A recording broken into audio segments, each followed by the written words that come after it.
What's up everyone? Today I'm going to show you how to kite on a bard. Currently my bard's only at level 24, but the principle sort of carries on throughout your leveling.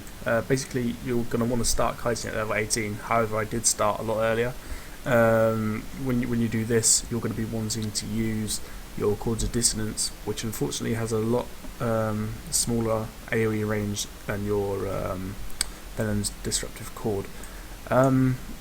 Now I'm first of all going to show you how I set up for my kite.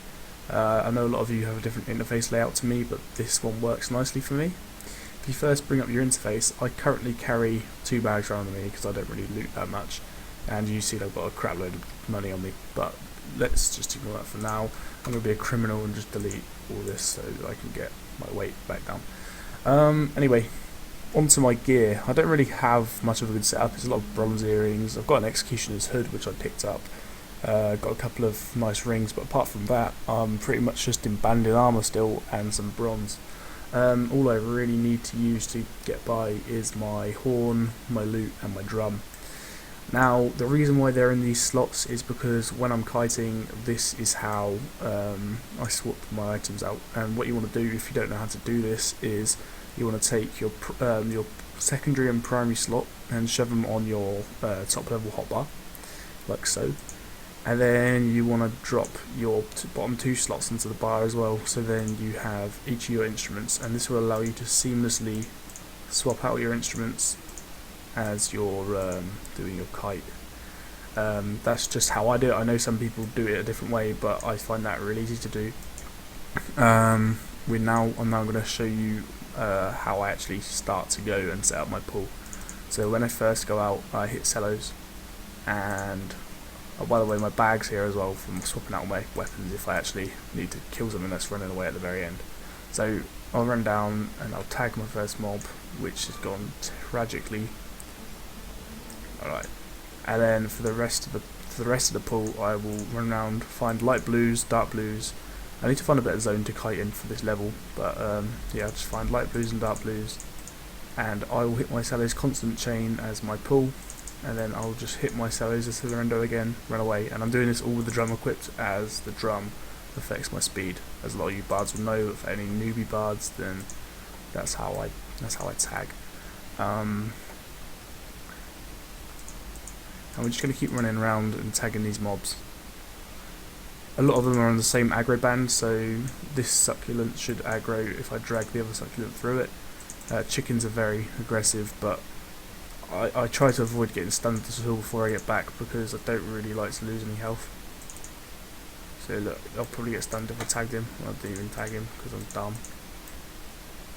And this part can take literally up to like 5 minutes, dependent on how well you know your route, and at the moment I don't really know my route that well.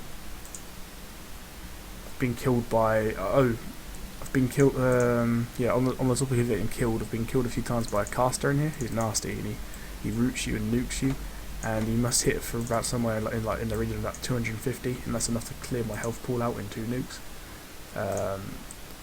Really hard to resist, so try and avoid casters at all costs. Know your zone, and know what mob you're going to be coming up against, because you don't want to get hit like that.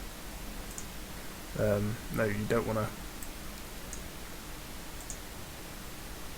come up against casters because they're extremely hard to kite. So I'm getting so many fizzles.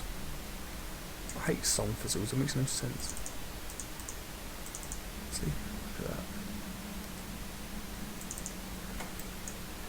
And if you keep tagging like this, you're never going to get caught, even if your cellos drops, because you're running so fast. You just look at all these mobs. I don't know, for this video I'm not going to do a huge pull, because otherwise it's going to take way too long to round up. Normally I'll spend about 10 minutes running on the zone, picking up all the mobs that I want in the pull. So for this pull I guess I'll do about 15 mobs or so. I think the zone's still despawned because I recently killed it as well, so.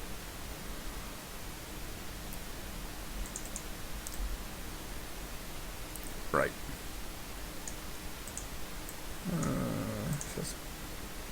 I'm going to start running this back. So there's a nice little pool. We'll just call that a medium-sized pool. Oh, there's one important thing I forgot to tell you. I play with the WSDA keys, and you see here you've got strafe left and strafe right. They are a couple of great keys to have bound.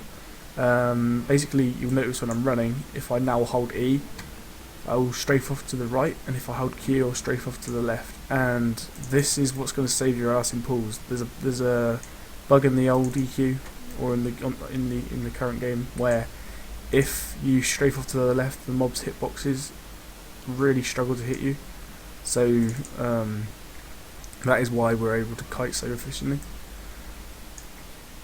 I'll demonstrate. You'll see how my movement path goes in a minute. I actually get the mobs back, but it should be coming in now. And you kind of want to make sure you grab all the mobs around your pulling area or your kiting area, otherwise you're going to get stunned. You basically have to keep looping around in circles until everything's on top of you, and basically all the mobs will just stack on top of you.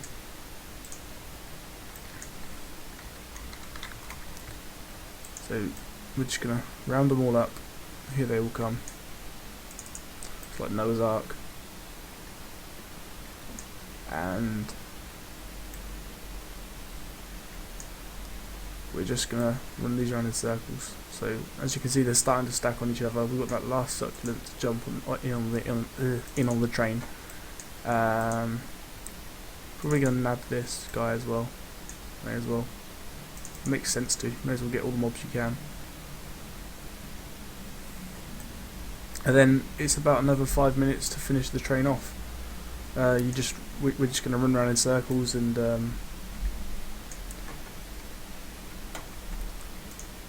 hit the mobs. Oh, another important thing, on your display, make sure you turn down the opacity of spells to about 18%.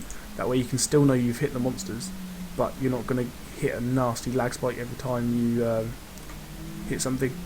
So what we're going to do, we're going to run these sort of like little circles, and that's just going to allow the mobs to stack up on each other. And then when the coast is clear, this tigress is gone. I'm literally just going to swap straight to my loot, and I'm going to play, not loot, my horn, and I'm going to play my thing, and I'm going to cut inside. Do you see that strafe? That strafe allowed me to hit every single mob, and as you can see down here in the bottom right, everything's ticking. So now I'm going to come in and hit my chords of dissonance in bag, and I landed it again. Nope, wait, I didn't land it. I mean, this is the one I was saying, it's a lot harder to land. There we go. You have to do a much tighter circle, and that it takes quite a bit of practice. I mean, the first few times I tried to do it, you're gonna get hit probably because the range is so much tighter, and if you miss, it's quite nasty. But if you land it, it is very rewarding, because you kill about 40% quicker, I think the figure is.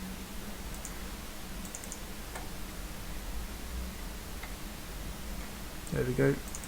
And you can just see every time that I come in from a circle, I do a really tight strafe to the right. So bang. You can do the loop to the left as well. You can go the other way around, but I just prefer to go clockwise. But whatever suits you best. You never want to run away from your strafe unless you're about to get hit.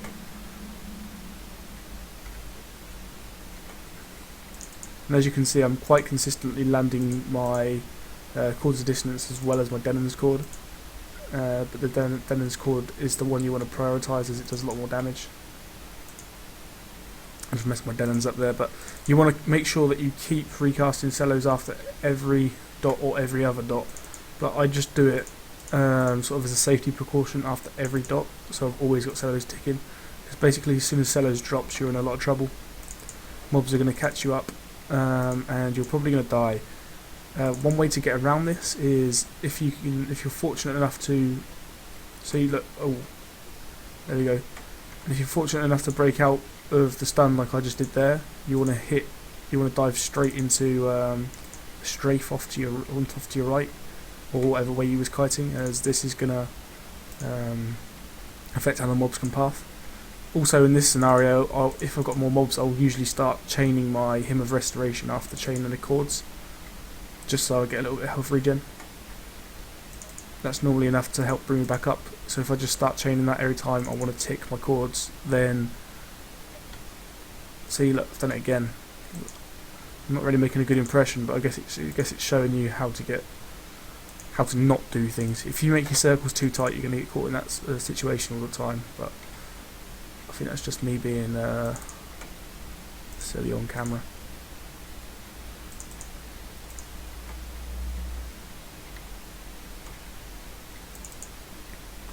See, I've done it again. I've been hit again because I'm making my circles just way too tight. You don't want to be doing that. You want to be doing it how I was demonstrating at the start of the video.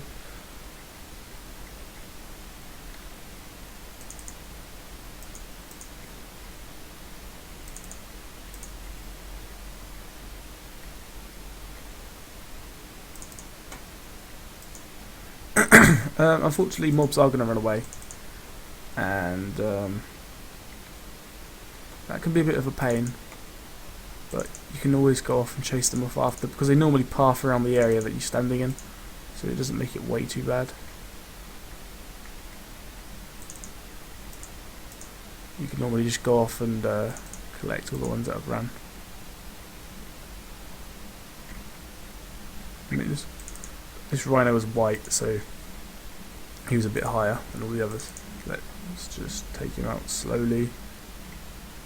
I mean, I could turn around and fight him, but for those of you that don't know, bards are just squishy as shit. Look, my cellos has dropped there, and I've been caught instantly. But the strafe helps me get away.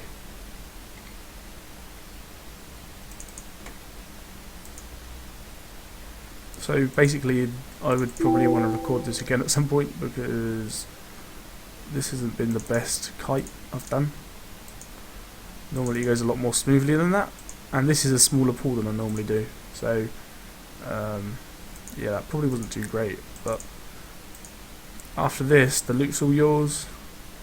You can enjoy some nice mornies, and the experience is pretty much uncomparable. I mean, for me, if I normally just want to come on and play for like 45-50 minutes, because I've got to do a lot of work at the moment for university. So for me, just doing this on my bard is great. Just gives me just a nice bit of time to